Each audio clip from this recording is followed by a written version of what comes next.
It's Shalom, Shalom. Call halal Yahweh Bashem Abishai, Bashem Rakakwadash.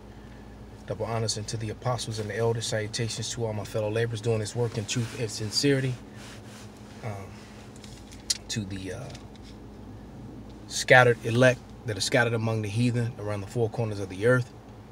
And that be like unto the speckled bird, and to the aquaf that are listening and learning to you. I say Shalom.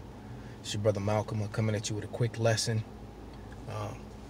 I got to go teach in about a half hour, so just wanted to knock this out while the spirit was on me. And that's what happens when you read, man. You know, like brothers who don't do a lot of videos, man, when you get in the spirit, all you really have to do is just start reading the scriptures, man, and you know, and the Lord will give you subject matters to teach about, you know, especially if you take in consideration you watching, you know, first and foremost, everyone should be watching the apostles and the elders, and I mean, like, you know, the top elder, you know, Elder Menatazat, you know, the men under the apostles, you know, Elder Ainab, Elder Tazadakbar, Elder Tazawam, Elder Big Gad, you know, Elder Sakaran, you know, but you know, they're our teachers.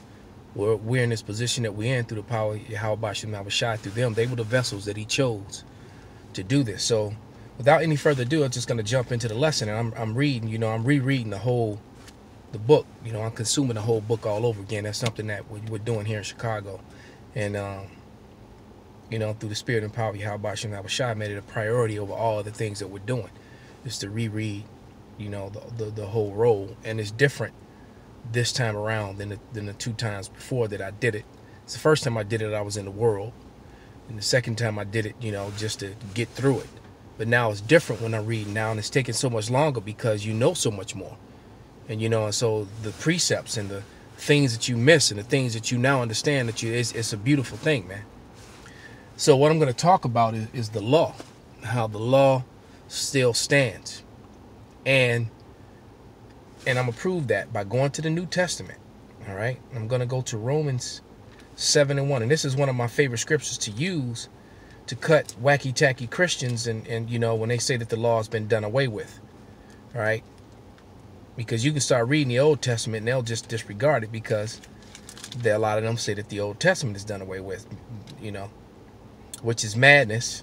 Because if you read precept upon precept, you would understand that that's impossible because the Old Testament precepts the New Testament and vice versa.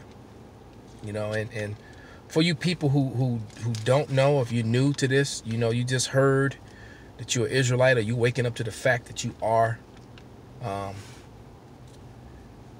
Christians will always try to tell you, you know, that the law is done away with and that sort of thing. But this is Romans 7:1. And it reads, and not, mind you, this is New Testament, because remember, the New Testament is just the testament, the chronicles of the disciples and the apostles teaching the Old Testament. That's all it is. Yahweh Shai and the disciples, the apostles, this is the record of them teaching the Old Testament. Plain and simple. But this is Romans 7:1, and it reads, know ye not, brethren, all right? Brethren meaning you're another Israelite, all right? Before I go any further, let's prove that. See, that's what it says, with thy precepts, thy getteth understanding, all right? So this is Romans 9 and 4. Actually, I'm going to start at 3. Romans 9:3, for I wish that myself were accursed from Hamashiach for my brethren, my kinsmen according to the flesh, who are Israelites, to whom pertaineth. So everything, and it's, well, everything after that, it pertaineth to the Israelites. The adoption, the glory, the covenants, new and old, it all pertains to the Israelites. They'll never tell you that. And they'll try to tell you that's a spiritual. It's like, no, he said my brethren according to the flesh. Not according to, because you believe what I believe. That's got nothing to do with it. All right. The promises were made to the Israelites. They got scattered and became Gentiles. All right. Some of the ones that didn't know that they were Israelites. And then the Lord redeemed those Gentiles who are the Israelites back. All right. Point blank period. That's what it is. All right. So it says back in Romans 7:1, know ye not, brethren, for I speak to them that knoweth the law, how the law hath dominion over a man as long as he liveth.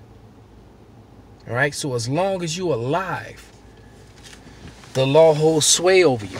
All right. So let's grab Wisdom of Solomon 6:18. Turn right to it. That was a spirit. And love is keeping her laws, and giving heed unto her laws is the assurance of incorruption. That's how you stay right with the Lord, by keeping the law, statutes, and commandments to the best of your ability. All right. And her laws, meaning wisdom, Sophia, who should be the #1 woman in your life, is Sophia. All right. Because if you're into this truth, even if you don't have a woman, you have a woman. All right. She don't backtalk you. She don't cheat on you. She don't threaten to be with somebody else. She don't bring forth children that are not yours, and then expect you to take care of them. You know, she doesn't.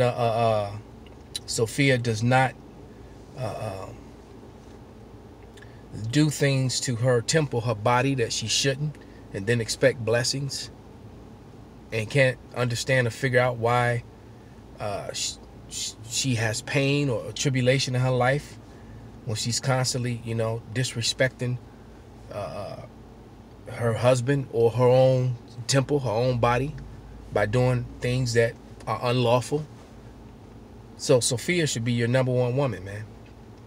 All right. You know, she should be your first wife, the first one you seek after. Okay. Sophia means wisdom, for those of you who don't know. All right. But after reading those scriptures, the books of Exodus 20, 21, 22, and 23, lots of laws written. And some of them sound kind of harsh. So I'm going to give you some examples. All right. And why these laws are in place, and why those men that the Bible was speaking of are going to be the judges. All right. Why? So they can, and that's why we're going through what we're going through now, so that we can judge properly. You know, when it gives the heavenly breakdown, the roll call of Revelation, the 7th chapter, when it gives you 12,000 men from each tribe, that 144,000 are the judges of the earth, going to judge the whole entire earth and all the heathen. All right. The whole entire earth and all the heathen round about. All right. And this is Exodus 23:7. It says, keep thee far from a false matter, and innocent blood, and the righteous slay thou not, for I will not justify the wicked. So, you know, the wicked will not be justified, neither the wicked men among the nation of Israel, or the actual wicked, who is Esau, Edom. All right. Let's read some of these laws. All right. This is Exodus 22:1.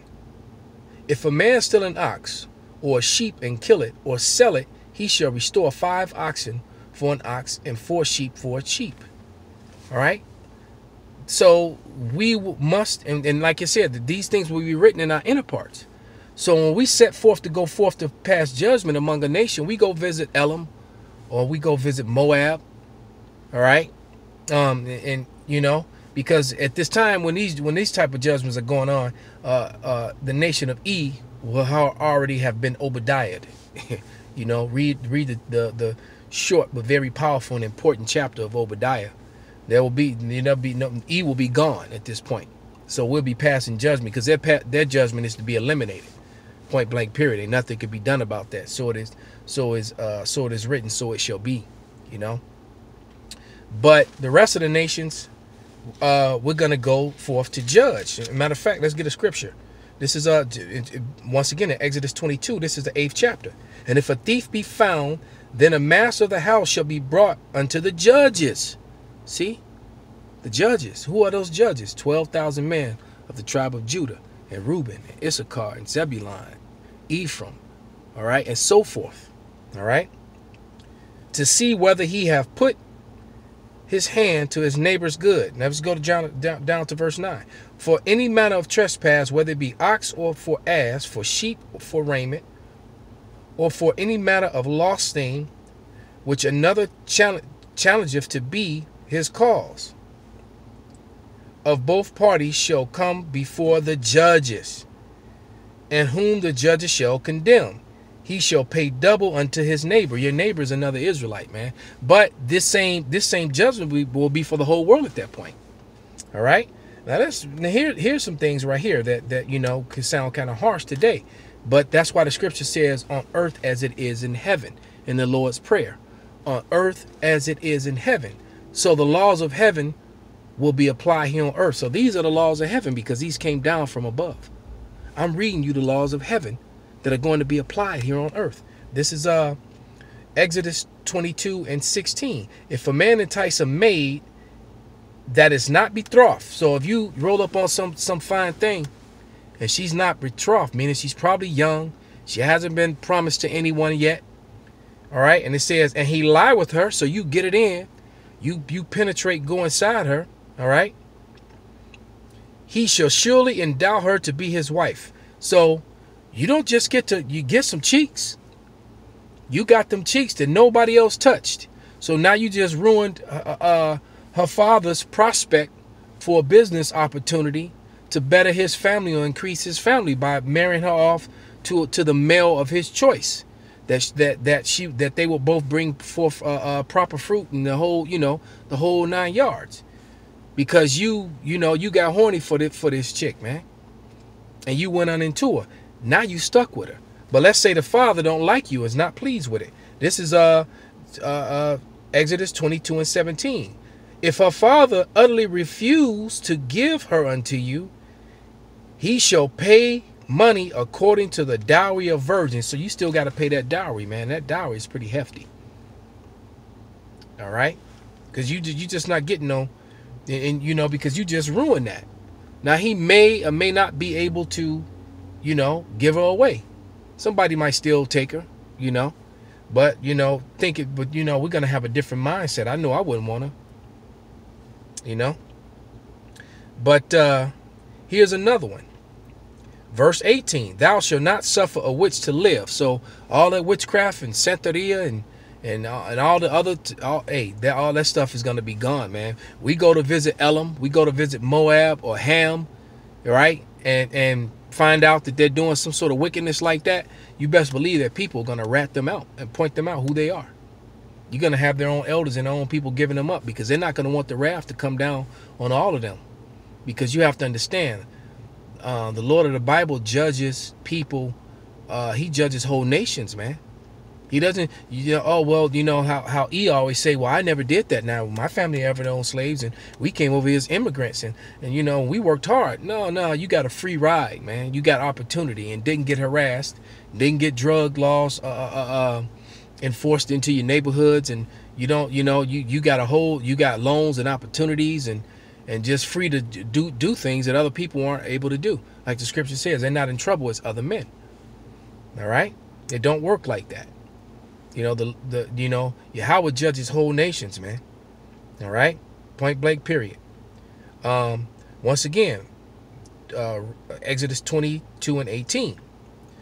Thou shalt not suffer a witch to live. So that's it. Verse 19. Whosoever lieth with a beast shall surely be put to death. Not in this kingdom where you can go marry them and stuff. All right. You actually have laws in the book here in America where you can marry dogs. You can marry goats, sheep, horses.